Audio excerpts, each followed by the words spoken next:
Au fil des millions d'années, notre planète a vu plein d'espèces évoluer. Grâce à la sélection naturelle, la vie s'est super bien adaptée à son environnement. Aujourd'hui, on va parler d'un sujet super intéressant. Comment les animaux viennent au monde. Prépare-toi à être surpris en découvrant certaines des méthodes de naissance les plus insolites de la nature. C'est parti! Les pandas sont parmi les animaux les plus mignons et les plus marrants du monde. Même s'ils sont super connus, protéger leur espèce reste un vrai défi, car les pandas ont un processus de reproduction compliqué et délicat. D'abord, une femelle panda ne peut être enceinte que quelques jours par an, et rien ne garantit qu'elle ou son partenaire auront envie d'avoir des bébés pendant cette période. Une autre chose bizarre, c'est la façon dont les bébés naissent. La maman n'est enceinte que pendant 3 ou 4 mois, et accouche prématurément.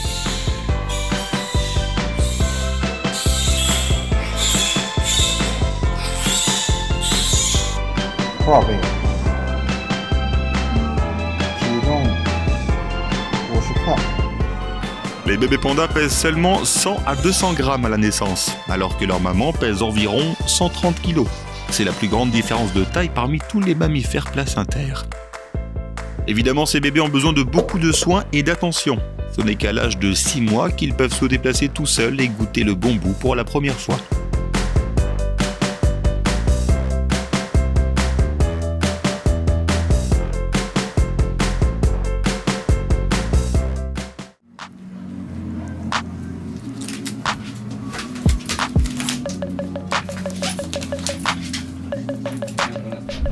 Ces bébés peuvent ressembler à des fœtus, mais ils ont en fait une semaine. C'est parce que les opossums ont une période de gestation super courte, qui dure au maximum 25 jours.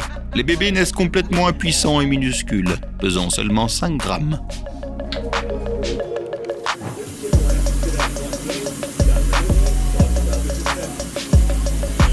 Les petits des marsupiaux, comme ceux que tu vois dans cette vidéo, grandissent et deviennent forts d'abord dans la poche de leur mère. Et dans 2 mois, ils ouvrent les yeux et passent dans le dos de leur mère, où ils continuent à grandir et à apprendre toutes les techniques de survie dont ils ont besoin. Finalement, ils deviennent des animaux voraces. En moyenne, une portée se compose d'une 12aine de bébés. Même cette mouette est curieuse de savoir comment une phoque donne naissance à son petit. Et elle a bien raison. La plupart des phoques vivent dans des conditions difficiles, dans des mers glacées. Donner naissance à un bébé phoque n'est pas une mince affaire. C'est pourquoi elles ont une période spéciale pendant la grossesse appelée implantation différée. Ça veut dire que l'œuf déjà fécondé peut mettre son développement en pause. C'est super important si le corps de la mère est stressé, ou si la grossesse arrive à une période de l'année pas favorable à la reproduction. Selon les circonstances, cette période d'attente peut durer jusqu'à 3 mois.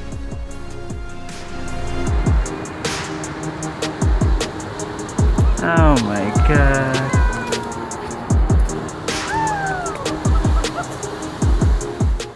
Et quand le petit arrive enfin, il est déjà assez indépendant. Il peut suivre sa mère aussi bien sur terre que dans l'eau froide. Tu sais ce qui différencie les lièvres des lapins ? Contrairement aux lièvres, les bébés lapins naissent aveugles et sans poils. En plus, les lapins sont connus pour leur taux de reproduction élevé. Ils peuvent avoir jusqu'à 10 portées par an, grâce à une gestation courte d'environ 1 mois et à leur capacité à retomber enceinte immédiatement après avoir donné naissance. On pense souvent que le plus grand nombre de lapros nés dans une seule portée est de 18. Mais ces lapins veulent battre ce record, on dirait. Les bébés lapins restent dans leur terrier pendant 21 jours avant de sortir pour manger dans les prés.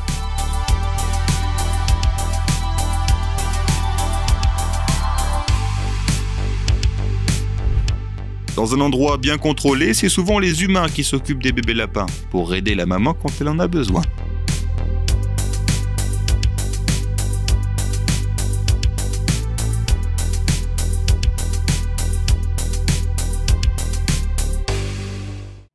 Comment les escargots font-ils des bébés ? Il existe plusieurs façons en fait. Certains escargots donnent naissance à des bébés vivants, tandis que d'autres pondent des œufs, comme dans cet exemple.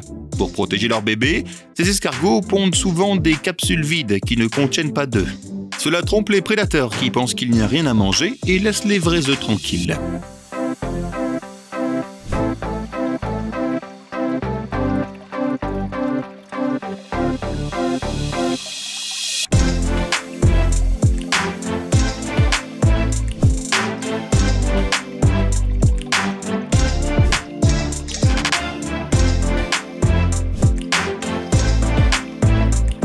Mais pour que les œufs survivent, l'escargot doit les pondre dans un endroit qui a la bonne température et la bonne humidité.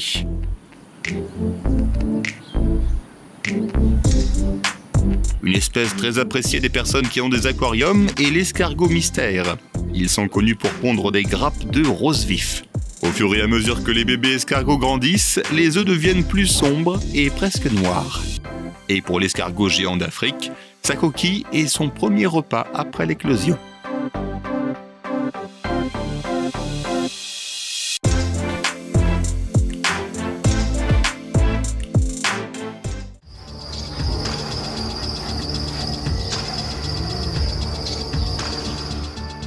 Voici un autre exemple de diversité. Si la plupart des cafards pondent des œufs protégés par une capsule spéciale appelée ootech, il existe des exceptions. Comme beaucoup d'autres animaux de cette île, la blatte sifflante de Madagascar a évolué différemment et est devenue vivipare. C'est un peu comme un atterrissage dans l'espace. Les insectes sont assez gros et ils peuvent avoir jusqu'à 30 bébés en même temps. Il y a d'autres choses intéressantes sur cette espèce. Par exemple, ils n'ont pas d'ailes et peuvent siffler bruyamment lorsqu'ils sont en danger. La durée de la grossesse dépend de la température et peut durer jusqu'à 50 jours. Les bébés naissent blancs, mais ils s'assombrissent rapidement.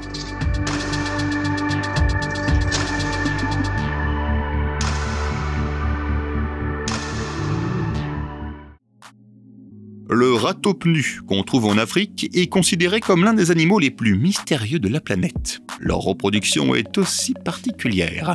Ces ratopes vivent dans des labyrinthes souterrains et ont une structure sociale complexe, un peu comme une ruche d'abeilles. Dans toute la colonie, seule la reine peut avoir des petits. Elle s'accouple avec 2 ou 3 mâles réguliers et peut avoir des centaines de petits au cours de sa vie. Tous les autres ratopes, même s'ils peuvent avoir des petits, ne le font pas.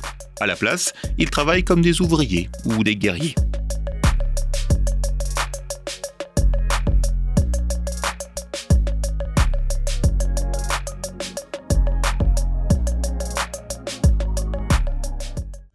Voilà à quoi ressemble un bébé kangourou à sa naissance. Après une grossesse courte d'environ 1 mois, le bébé naît aveugle, sourd et ne mesure que 5 cm.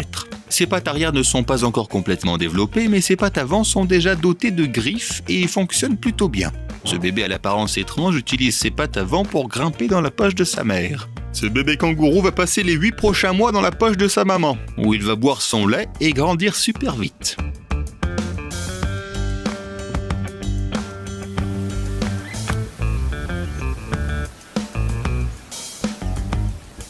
Au fait, pendant leurs premiers jours, les bébés kangourous n'ont pas de fourrure. Regarde ce petit. À 8 mois, les kangourous quittent enfin la poche de leur maman. À ce stade, ils ressemblent à des adultes miniatures.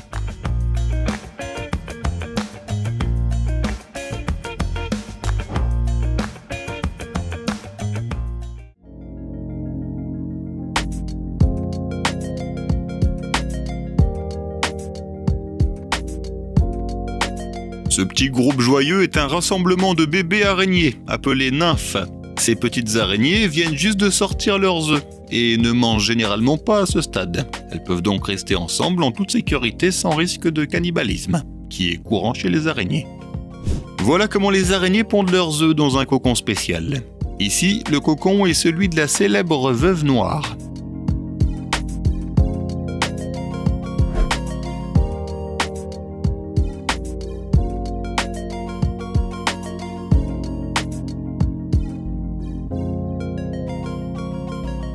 Ce cocon rempli de nymphes presque adultes appartient à des tarentules. Selon l'espèce, il peut contenir entre 50 et 200 araignées. Dans la nature, la mère protège ses petits pendant 6 à 7 semaines en restant près du cocon. Mieux vaut ne pas la déranger pendant cette période parce qu'elle peut être très agressive. La prochaine étape, c'est pas de faire des bébés, mais de s'assurer que l'araignée grandit bien. En grandissant, les araignées perdent leurs exosquelettes jusqu'à 5 ou 6 fois. Comme tu peux le voir, c'est pas facile et l'araignée est super vulnérable pendant cette période.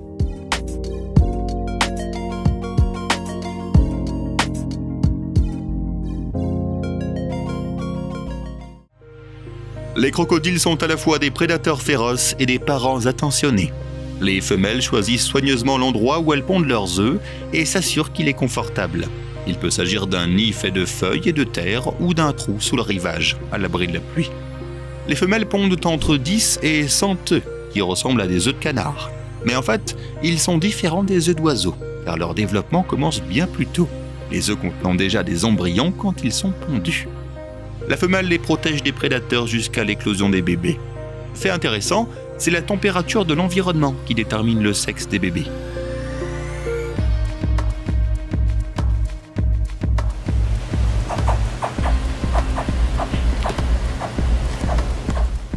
Parfois, les coquilles sont tellement dures que les bébés crocodiles n'arrivent pas à les casser tout seuls.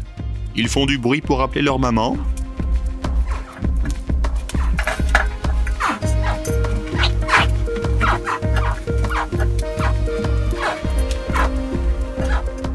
Elle vient les aider et les met en sécurité dans l'eau. Même s'ils sont peu sauvages, les bébés crocodiles sont super mignons, ce qui explique pourquoi les vidéos d'eux dans les nurseries et les zoos sont si prisées.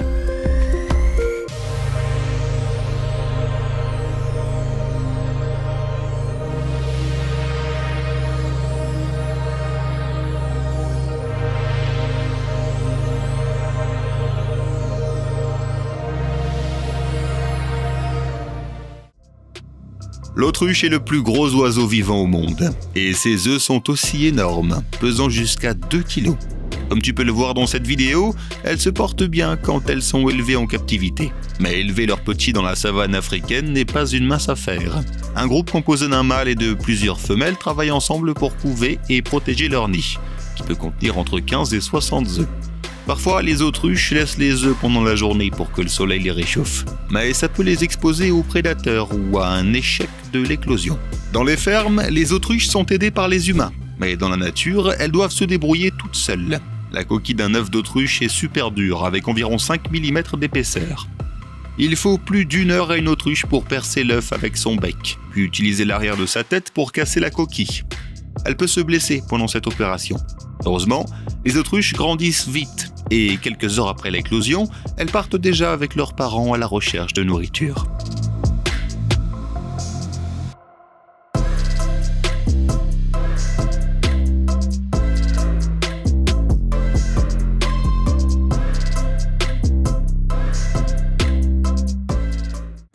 Tu savais que les lézards ne pondent pas seulement des œufs?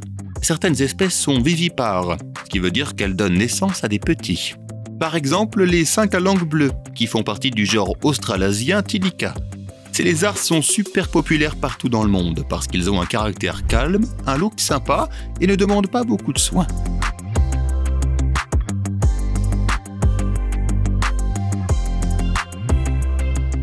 Même mettre au monde un enfant est simple pour eux. Selon l'espèce, une femelle 5 à langue bleue peut mettre au monde entre 1 et 20 bébés. Comme tu peux le voir dans cette vidéo, les bébés naissent assez gros et complètement formés. Il ne leur faut que quelques jours pour s'habituer au monde et devenir indépendants.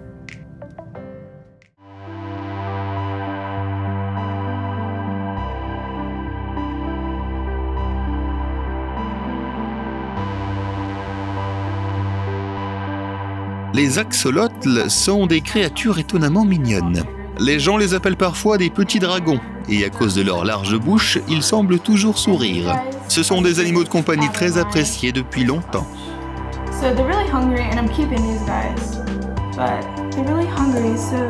Ce qui est vraiment intéressant, c'est que les axolotls ne sont pas une espèce à part entière. Ce sont en fait des larves, une forme temporaire de certaines espèces d'amphibiens. Le plus souvent, l'Ambystoma mexicanum. C'est un peu comme un tétard dans le monde des grenouilles. Mais l'axolotl n'est pas une larve comme les autres. Il peut vivre sous cette forme toute sa vie, et même se reproduire. La raison en est que l'hormone responsable de la transformation en adulte n'est pas libérée sans un changement soudain de l'environnement, de sorte que la forme de larve peut devenir permanente. Comme tu peux le voir, même dans l'œuf, l'axolotl a presque la même apparence qu'à l'âge adulte.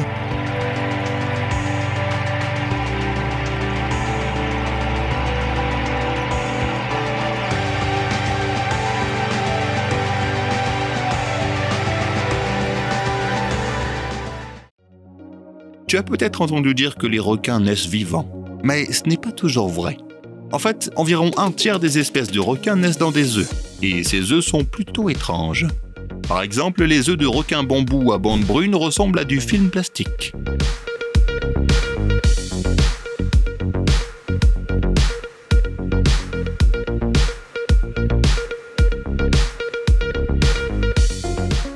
Parfois, il faut aider les bébés requins à sortir de leur coquille. La coquille est super épaisse et ça peut prendre jusqu'à 5 mois pour qu'un bébé requin se développe à l'intérieur. Les œufs de requin peuvent avoir des formes vraiment cool. Regarde ces œufs en spirale ou en forme d'encre.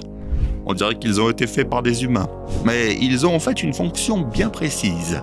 Ces œufs aident à protéger les bébés requins des prédateurs et des forts courants sous-marins.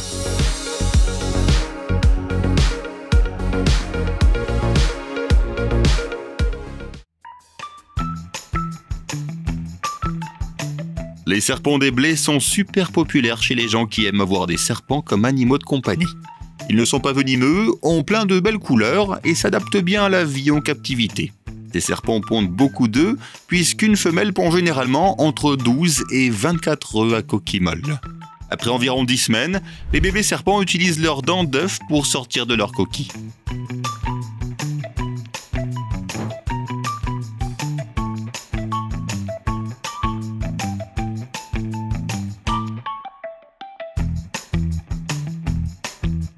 À la naissance, les serpents mesurent environ 13 cm de long et ont les mêmes couleurs vives que les adultes. Dans cette vidéo, tu peux voir les œufs d'un plus gros prédateur, un python. Différentes espèces de pythons, comme le python royal, sont aussi très appréciés comme animaux de compagnie. Dans la nature, les pythons femelles ne quittent pas leurs œufs. Elles les protègent et les gardent au chaud en contractant leurs muscles. En captivité, tu peux utiliser des lampes pour créer les conditions idéales. Au fait, quand les bébés pythons sortent de leurs œufs, ils mesurent déjà environ 60 cm de long. Dans le monde animal, avoir des bébés, c'est ce qu'il y a de plus important. Mais si t'es un petit poisson dans un océan immense et dangereux, comment fais-tu pour protéger tes bébés? Une espèce de poisson des Caraïbes, la marionnette tête d'or a trouvé une solution géniale. Une fois les œufs fécondés, le papa les met dans sa grande bouche et les garde là jusqu'à ce que les bébés éclosent. Dans cette vidéo, tu peux voir comment le papa laisse les œufs sortir dans l'eau de temps en temps pour leur donner un petit peu d'oxygène. Le mignonnette tête d'or a aussi une autre habitude intéressante. Il est complètement sédentaire et ne quitte presque jamais son terrier, qu'il passe des heures à entretenir d'ailleurs. Les papas poissons sont peut-être les parents les plus responsables de tout l'océan.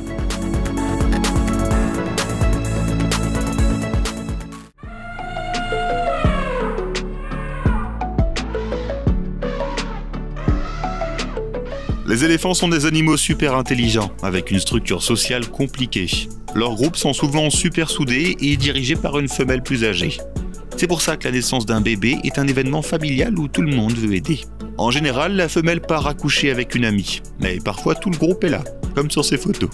Regarde ces énormes animaux qui s'excitent pour le nouveau bébé.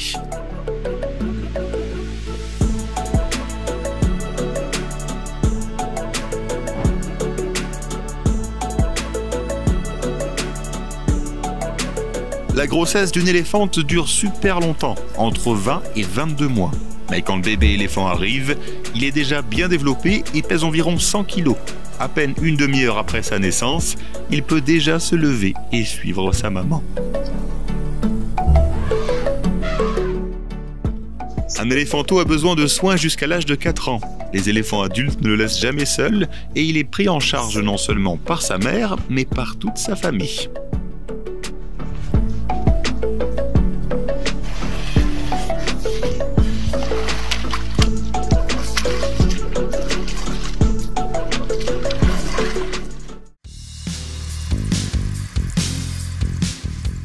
Les hippocampes sont vraiment l'un des poissons les plus étranges de l'océan. En fait, ils ne ressemblent même pas vraiment à des poissons, non? Ils ne sont pas non plus de super nageurs parce qu'ils n'ont pas de nageoires. Et comme ils n'ont pas d'estomac, ils mangent presque tout le temps. Mais ce qui est encore plus bizarre, c'est comment ils se reproduisent. C'est les mâles qui portent les petits. Ils ont une poche spéciale appelée poche incubatrice, où la femelle pond ses œufs. À l'intérieur de cette poche, les embryons se développent dans un environnement nourrissant. Quand le moment est venu, le mâle libère les petits complètement développés dans l'eau. Ce processus ressemble beaucoup à la naissance d'un mammifère.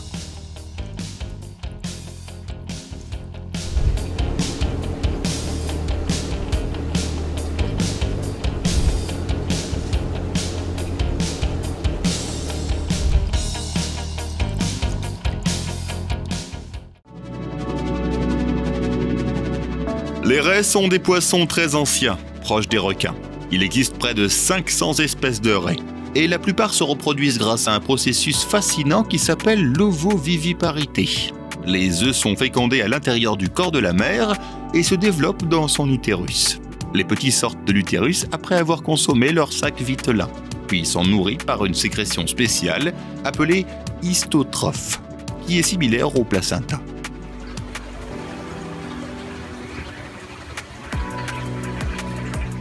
Après la période de gestation, c'est la naissance, et c'est ce qu'on voit en ce moment. Les bébés sortent de l'utérus la queue en premier. Ce qui est marrant, c'est que certaines espèces naissent recroquevillées comme des cigares. Grâce à cette méthode, les raies n'ont pas à s'inquiéter pour leurs œufs, et leurs petits naissent déjà bien développés et prêts à vivre dans l'océan. Regarde comme ils ont l'air heureux.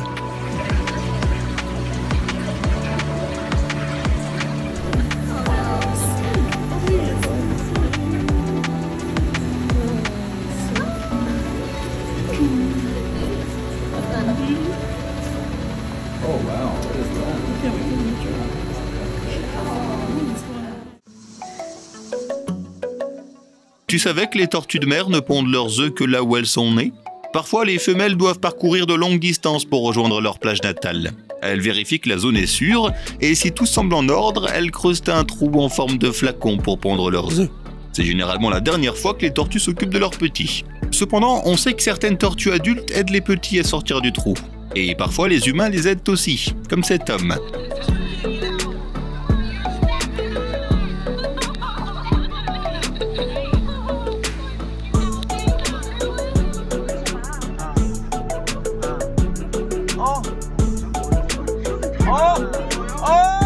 Les scientifiques ont aussi découvert un truc super intéressant.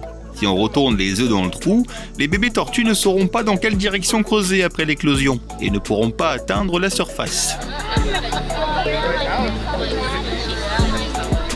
Heureusement, ces petits n'ont pas eu de problème pour trouver leur chemin. Au fait, certaines espèces de tortues peuvent pondre jusqu'à 200 œufs à la fois. On dirait qu'il n'y aura pas assez de place sur cette plage.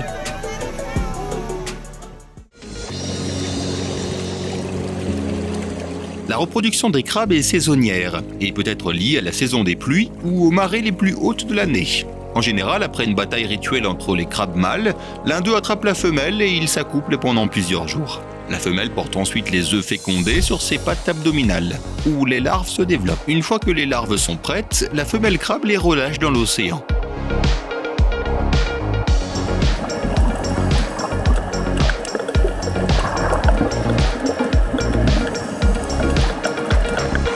Ou dans ce cas, dans un aquarium. Comme tu l'as deviné, les crabes sont incroyablement prolifiques, le nombre d'œufs allant de quelques dizaines de milliers à des millions.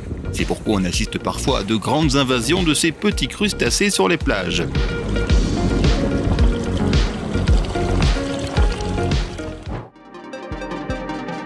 Tu as peut-être remarqué que les mammifères ne sont pas les seuls animaux à bien s'occuper de leurs petits.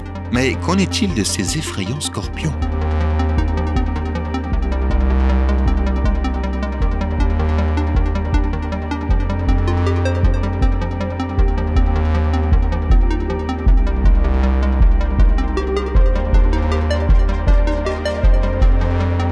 De nombreux scorpions, comme celui de cette vidéo, sont vivipares. Les bébés se développent à l'intérieur de la mer pendant longtemps, environ 1 an avant de naître. Dans ce cas, 6 scorpions sont nés, mais il peut y en avoir beaucoup plus. Ils ne ressemblent pas encore à des adultes parce qu'ils n'ont pas de carapace dure et que leurs pattes ont des ventouses au lieu de griffes. Ils ont besoin de ces ventouses pour grimper sur leur mère et s'accrocher à elle. Après tout, ils passeront la première partie de leur vie sous sa protection, jusqu'à ce qu'ils perdent leur peau et deviennent assez forts pour se défendre et commencer à chasser.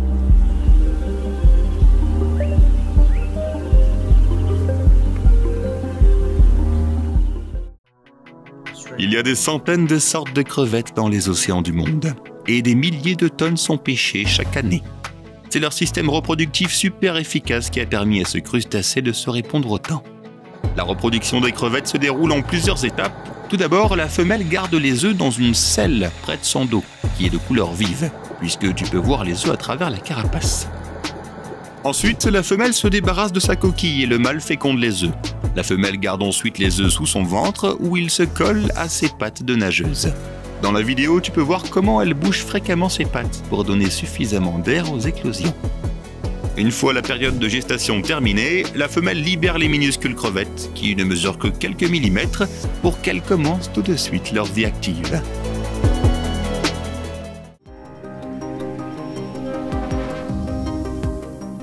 Regarde ce petit caméléon qui fait ses premiers pas. C'est incroyable comme une créature aussi petite peut ressembler à ses congénères adultes et bouger comme eux. Cette vidéo montre la naissance de bébés caméléons panthères, une grosse espèce originaire de Madagascar. Comme la plupart des caméléons, ils pondent des œufs. La femelle creuse un trou dans le sol et pond entre 12 et 46 œufs. Les caméléons sont connus pour leur nature calme et lente, et les bébés ne font pas exception. La période d'incubation peut durer jusqu'à 10 mois, donc si tu envisages d'élever ces lézards en captivité, il faudra être patient. Il est important de noter que de plus en plus de gens deviennent fans des caméléons parce qu'ils peuvent être apprivoisés.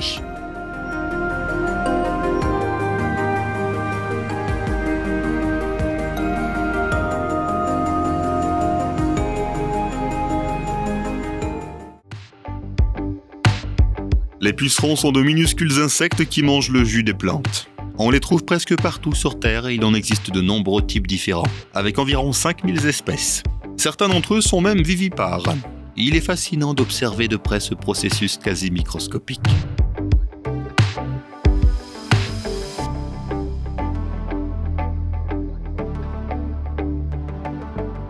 Comme tu peux le voir, un bébé puceron ressemble à une version miniature d'un adulte. On dirait qu'ils ont été clonés. Il y a aussi un truc sur la reproduction des pucerons que la science ne comprend pas encore tout à fait. Ces insectes sentent les conditions de leur environnement et peuvent décider d'une manière ou d'une autre si la prochaine génération naîtra avec ou sans elles.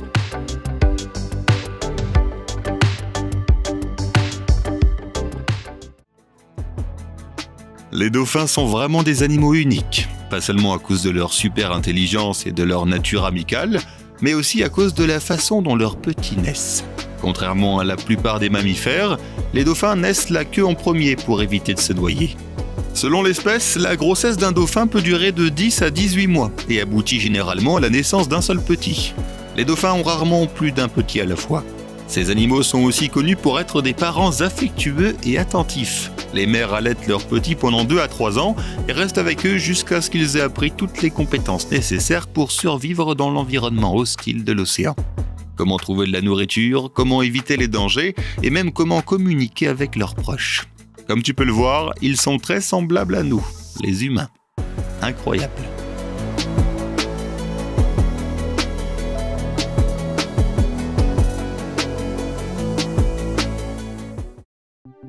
La plupart des types de mouches, comme la mouche domestique commune, pondent des œufs qui se transforment en larves, puis en nymphes et enfin en insectes adultes.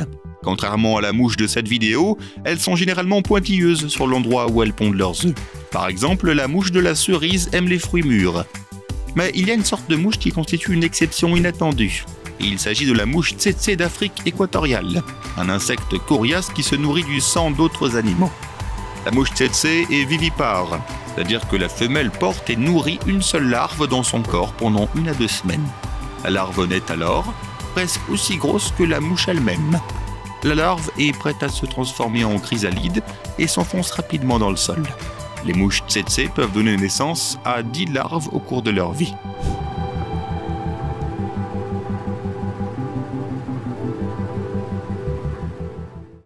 C'est peut-être le crapaud le plus bizarre de la planète. C'est le crapaud du Suriname, et on le trouve dans les rivières d'Amérique du Sud. Il a un corps plat, une petite tête triangulaire avec de petits yeux et de fortes pattes arrière avec de grandes membranes. Mais ce qui le rend si célèbre, ce n'est pas son apparence étrange, mais sa façon unique de se reproduire. Après que les œufs ont été pondus par la femelle et fécondés par le mâle dans l'eau, la femelle plonge plus profondément et les œufs se collent sur son dos, se répandant en cellules sur toute sa peau. Une seule ponte peut compter de 20 à 50 œufs.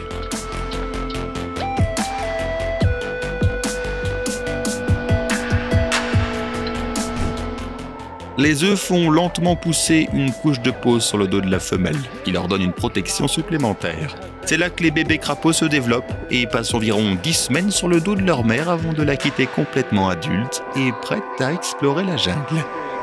Look at here's a bunch.